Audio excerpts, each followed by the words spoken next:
Oh yeah, must be poker chip time. What up, what up, what up? Hey gang, it's me, Chris. I'm here to talk about poker chips once again. It's been a minute. The reason it's been a minute, of course, is this coronavirus thingy. Makes me really sad because I really miss hosting and I really miss my friends. And believe it or not, I'm so lucky that I've been able to continue my job, my real life job, from home. So that means I've been working, and I've actually been working a lot more, so I've had less time to do this. But I stole a Sunday morning to shoot this for you guys, and I want to say I really appreciate all my subscribers, especially a lot of the new subscribers. This channel has blown up. In my mind, it's blown up because whereas before I had less than 100, now I have several hundred subscribers, and I really appreciate it. And I have no doubt that it's due to the last two videos, the perfect starting stack, video number 18, and coloring up, video number 19, dealing with hosting poker tournaments at home.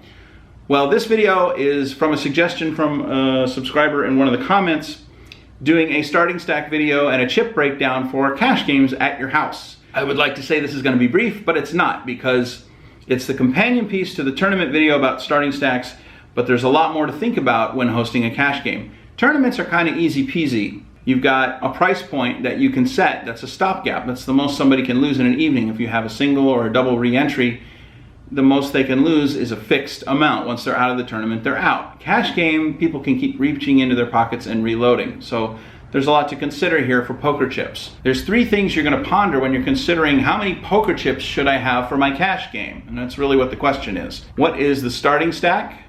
How many chips total should I have? And three, what are the stakes that you're playing at? How much money are people bringing to your game? This third element, the stakes, is the most important thing to consider when you're talking about hosting a cash game in your house. And we're gonna spend quite a bit of time talking about stakes. And I have to tell you right up front, I can't tell you what stakes to have in your cash game at home. This is a decision ultimately that has to come to you. What I can give you is my advice as a host of a game. We're going on 15 years. Both tournaments and cash games have been successful. And my advice to you, through all that experience, is for a cash game is to dial down the stakes from what you're used to playing in a casino. Now me, I'm almost 50 years old. I make a decent income in the entertainment industry. I'm doing, as good as I ever have in my life. I do have disposable income. When I go to Vegas to play a cash game, because I don't play cash games in California because the rake is ridiculous and the people are awful,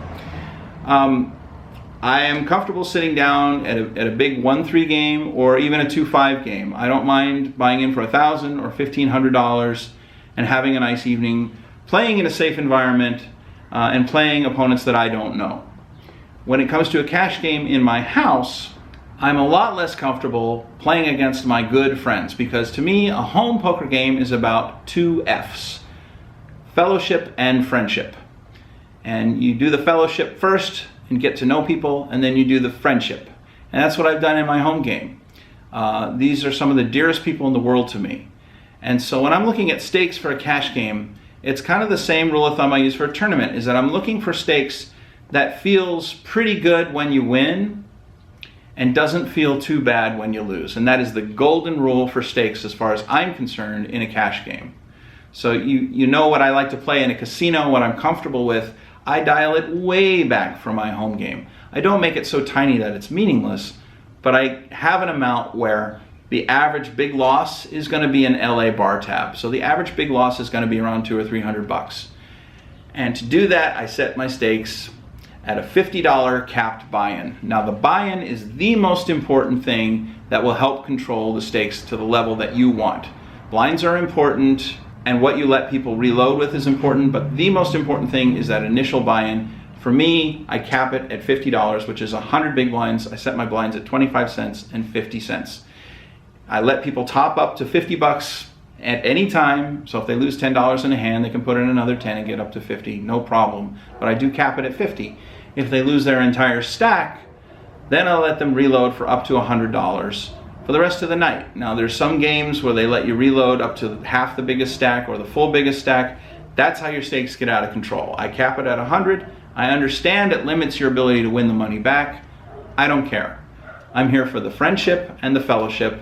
I'm not here to beat up on my friends or have them beat up on me in a poker game.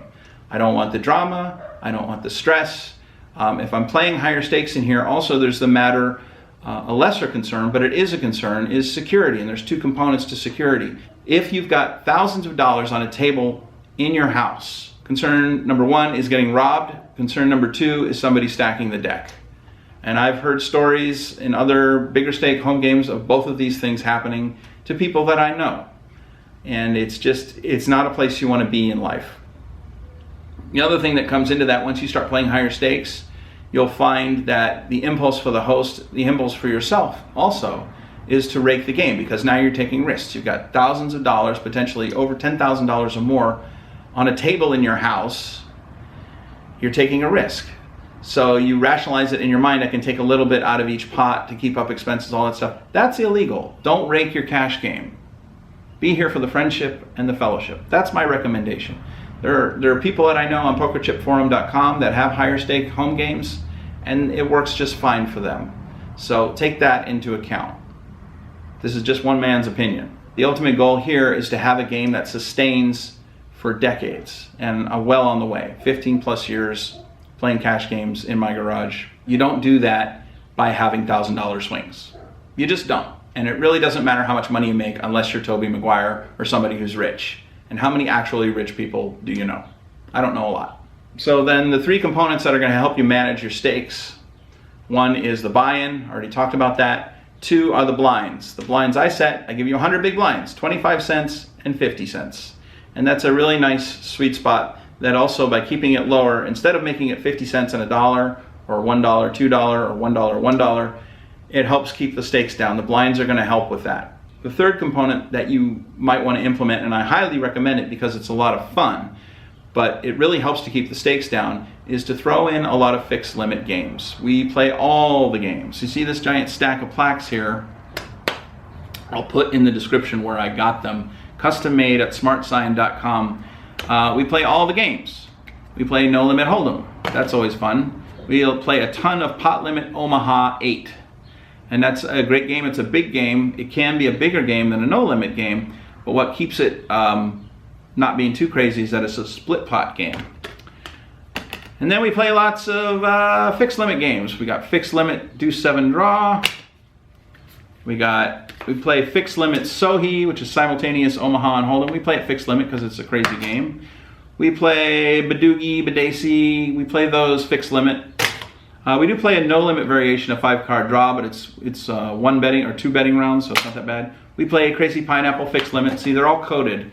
Green means fixed limit. We play Pot Limit Big O, which is Omaha 8 variation, Badusi, 7-card stud, split.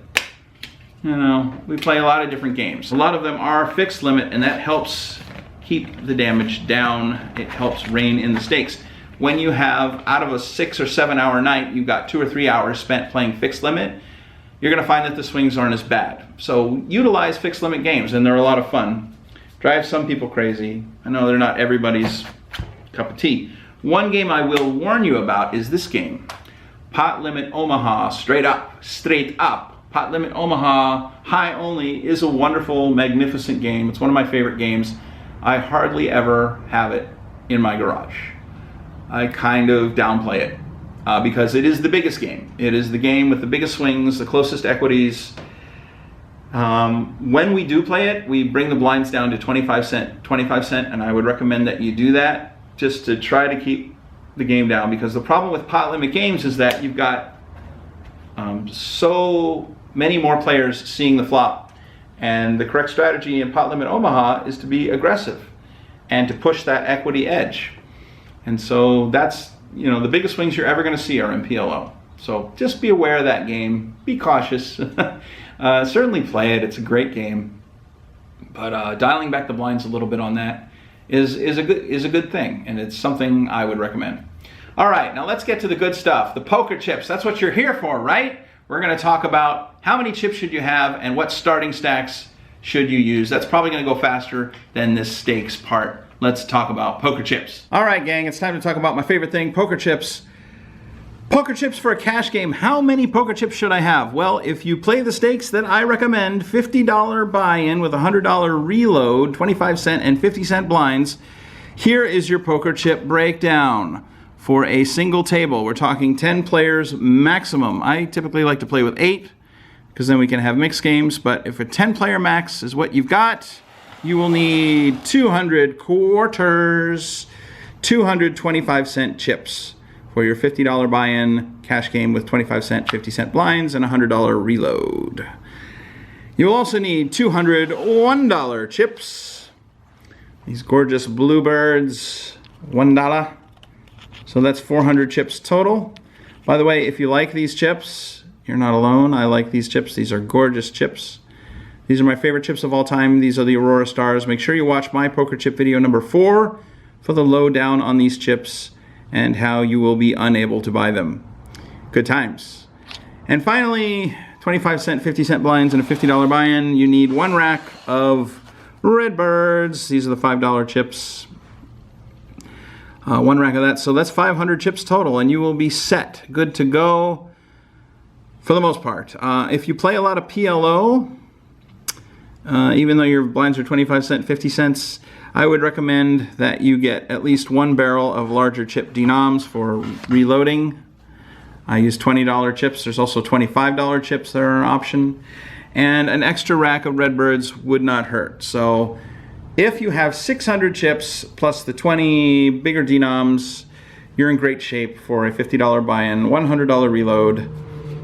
You won't run out of chips. That I promise you. For the stakes that I recommend. If you want to go a bit lower on the stakes, if you say, you know, Chris, I'm in college, I can only afford to eat ramen. That's what I was doing when I was in my 20s back in the day, and this game would have been too much for me. Then you can dial back the stakes. Instead of 25 cents, 50 cents, you can do a $20 buy-in and have 5 cent, 10 cent blinds or 10 cent, 20 cent blinds. That will work. For that breakdown, you will need nickels. Now, I don't actually own any nickels, so we're going to pretend that this rack of 500s is nickels. You will only need 1 rack of nickels if you're playing $20 buy-in, 5 cent, 10 cent. 1 rack is sufficient because most people will open for quarters. You will still need 200 quarters, and you will still need 200 $1 chips for your micro sticks game. And 1 rack of 5s just to be safe. You won't need anything else. So that's still about the same amount of chips. It's actually more, right? That's 600 chips for micro stakes. If you want to play a little bit higher stakes, you can always do 50 cent dollar with a $100 buy-in. That's really the maximum I would ever want to play in a home game. This breakdown is very similar. 200 quarters and 200 $1 chips, like so. And 200 $5 chips. So that's 600 chips total, really is all you need. If you want a little bit of cushion and feel safe, throw in another rack of $5. These will be your workhorse chips at those stakes. Another barrel or 2 of 20s doesn't hurt, just for people reloading. And you'll be totally safe and you will be covered. That is your poker chip breakdown for stakes ranging from 5 to 10 cent blinds to 50 cent $1 blinds. All right, starting stacks for poker cash games at home. If you're playing with my buy-in, that is a $50 buy-in, $100 reload with 25 cent, 50 cent blinds, starting stack is super easy, much faster than counting out chips for a tournament. You give them 1 barrel of quarters, that's $5. You give them 1 barrel of $1 chips, that's $25 total. And you cut out 5 Redbirds, 1, 2, 3, 4, 5, and there is your starting stack. Perfect starting stack for perfect cash game stakes if you're like me and you want to play stakes where you feel pretty good if you win and not too bad if you lose. That is a $50 starting stack. When players reload, they can reload for up to 100. I give them 1 barrel of 5s, just like that. Or if they want to reload for 50, you just give them half a barrel. Like that. And if I run out of Redbirds, I go to my trusty yellow barrel. And because they're usually buying in with $20 bills, this works out great. That's for 25 cent, 50 cent blinds and a $50 buy-in with a $100 reload. If you're playing those micro stakes, if you're playing a $20 buy-in with 5 and 10 cent blinds, then it's going to be a little different. So it's a $20 buy-in, right? So start with your barrels. This is $25, but it's a $20 buy-in, so you want to take out $5 here. 1, 2, 3, 4, 5. So that's $20. but you also have to have some nickels for the blinds, right? Nickels, as you saw in the breakdown section, you only need 1 rack of nickels. Give people 10 nickels, that's 50 cents, and take off 50 cents out of your quarters. Now you've got a $20 starting stack for your cash game. You've got 10 nickels, you've got 18 quarters, and you've got 15 $1 chips. And micro stakes, what are you gonna do? Again, I don't actually own any nickels, so we're just pretending that the 500 is a nickel. Okay, if you wanna play a bit higher, if you wanna play 50 cent dollar with a $100 buy-in, then here's your starting stack. Stand by. You have a stack, a barrel, 20 quarters, 21 $1 chips. So that's 25 bucks. Bring in another 100, that's 125. Take out 5 of these. So that's 15 Redbirds. And there is your $100 starting stack. 15 Redbirds, 20 quarters, and 21 $1 chips. That's your starting stack for 50 cent dollar with a $100 buy-in, $200 reload. If you're doing $200 reloads, you're really bordering on higher stakes for your home game, which I do not recommend. But it's gonna be totally up to you. This is your game, you control it. Try with different stakes, different games, see what works best for you. Always keep in mind, these are your friends, and you wanna have a social activity that's gonna last for years. Games that have $1,000 or more swings generally don't last for years. Just my 2 cents. I hope you've enjoyed watching this. I certainly enjoy bringing it to you. Please comment, like, and subscribe if you do like and you want to subscribe. In any case, I really appreciate you watching. Thanks again so much. Take care of yourself. Be safe in this time. Be kind to each other. We don't have to agree on anything to be kind to each other. Take care. God bless. Peace.